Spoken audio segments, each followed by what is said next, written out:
but at the same time have adjustment points for lighter bar pressure. So one moving pulley.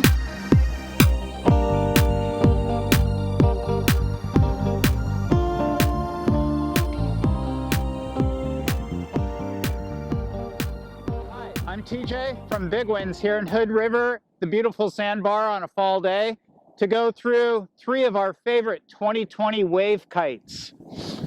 Over here to my left, we have the North Carve. Yes, the new North Carve 9 meter. Behind me right here, I have the 2020 Cabrini Drifter 9 meter. And right here, we have one of our best sellers, the Duotone Neo 9 meter. So all 3 kites, same sizes, they'll be rigged on to their control systems, same bar length and same line length at 22 meters. But before I pump these kites up, let's just note the weight of these kites. When I took the Neo out of the bag and put it on the scale, it weighed 6.6 pounds. The Drifter, believe it or not, was the identical weight at 6.6 pounds. The North Carve came out a little bit heavier at just under 7 pounds. It weighed 6.95 pounds. I think a lot of it has to do with materials. So let's come on over here and check out the materials on these kites. So for 2020, Duotone is using a new lightweight nylon. It's the same Trinity 3x2, which means essentially the ripstop runs 3 ways this way and on the grid 2 ways this way. It allows for a canopy to be stiff, but at the same time have a nice torsional flex when looping the kite or turning the kite aggressively. So the Trinity X material is very stiff, but also allows for flex, and it's made by Tijan, which is the #1 supplier of nylon in the world. Let's move over to Cabrini, because these guys, they're using a new proprietary material that's made by the Neil Pride factory. This stuff is called nano ripstop.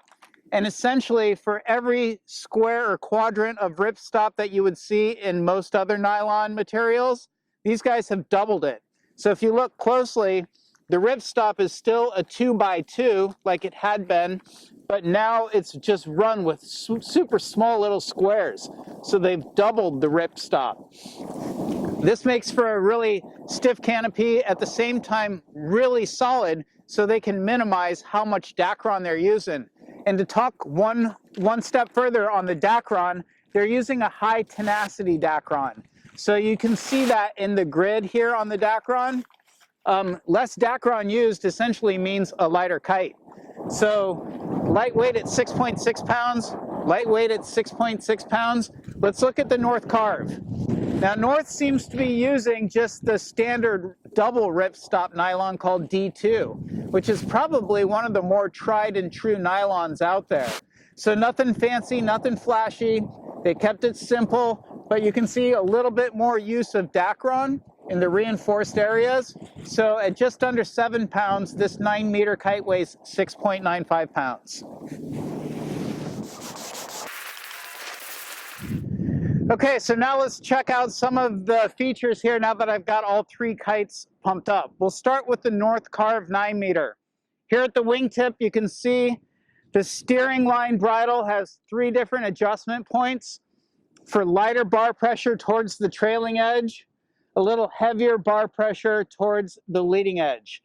So cool, you got 3 different points here. Out of the bag, it's set up in the midpoint for the probably mid bar pressure range. Beauty of both worlds. Okay, going over here, you can see nice reinforcements all the way along the kite. If I flip the kite over, we'll take a look. The 1 pump system on this kite really reminded me of Cabrini. It's got the sombrero that covers what looks like an airlock valve, very similar to what Cabrini uses. So no adapter needed when pumping this up. And you'll see all 3 struts are connected with an external tube. This kind of reminds me more of Duotone here, the way they've got the clamps. And I'll clamp all 3 of these shut. They claim that this is a Kevlar reinforced strut system here, so super stiff on the struts. This is looking like a really good kite. One thing I might add is the battens that they used on the far panel here, single batten there and a single batten here for a total of 4 battens on this north carved 9-meter. We'll move over to the Cabrini Drifter 9-meter here. Let's start at the wingtip again. So the Cabrini Drifter 9-meter, you'll check out on the wingtip, out of the bag, it's set up at the A setting, which is for a lighter steering impulse, lighter bar pressure. You can switch it over to B if you want a little bit more bar pressure, or if you've got short arms and you just need less travel for maximum D power. So A, B setting versus 1, 2, 3 on the north carve. Same kind of reinforcements up the leading edge. They got some really nice bumpers right here, I think. And then one thing that neither of the other kites have is an offshore or onshore setting on the leading edge bridle. So out of the bag, it's set up as an onshore setting for better drift. But if you need better upwind ability with this kite, you can move this bridle up to this knot and up to that knot right there into the offshore setting, so you don't get pulled off the face of the wave in offshore conditions. The one pump system on this kite, again, it's very similar to the north carve. It's got that same little sombrero cover right here, but I will say the attention to detail is right here with these silicone covers. A nice silicone cover here on the tube and on the clamps. So we'll clamp all 3 of these shut. Okay, so now here at the 2020 Duotone Neo 9-meter, you'll see that Ken Winter has done something that he's used over the years on the Rebel. He uses the same adaptive tip on the Neos as well. So there's a yellow and a blue setting. Out of the bag, it's set up on the yellow knot for a soft setting. So very similar. Out of the bag, the other 2 kites have the lighter bar pressure. But if you want a little bit more bar pressure, you would move this below this knot here to the blue setting for higher bar pressure. Another interesting thing here is this bungee. This bungee is attached to a ring on the inside here, and that is to prevent your outside lines from going up and over the kite when it lands down on its nose and then shifts so the leading edge is facing the rider.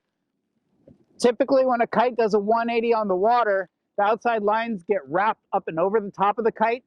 Those bungees tuck those outside lines underneath the leading edge, preventing that. So here, the adaptive tip, totally different than those 2 kites. Nice reinforcements. And then there is a setting on the leading edge bridle as well. A yellow and a blue setting. Yellow indicates better drift. Blue indicates a little bit better upwind ability. So think of this as a wave setting or a free ride setting. The free ride setting offers a little bit more D power as well. The one pump system on the Duotone Neo, this is a proprietary thing called the air port valve, and it's got a big opening here, and essentially allows for the pump to lock into place, and then you can deflate from here. But as with all other Duotone kites, they also have a dump valve over here. So you've got 2 different spots for deflation. We'll get these clipped up, rig up the kites, and take a look at the bridles real quickly. Okay, so I'm about to rig the lines up to the kites, and the first thing I notice with the North Carve is that it's a static bridle. No pulleys, no moving parts on the leading edge bridle. Let's check out what the Drifter and the Neo have over here. The Drifter has a single pulley. So 1 moving pulley and then static the rest of the way through. Let's check out the Neo's leading edge bridles. For the Neo has a pulley but no moving wheel on it. And for the most part, that blue little bullet right there prevents that pulley from moving any further or traveling any further up the bridle than that. As a matter of fact, the movement on this pulley is very minimal. I think the pulley only moves forward when you hit your quick release, allowing the kite to dump all power. Otherwise, it's pretty much static up against that bullet point right there. Let's rig these kites and see how they fly.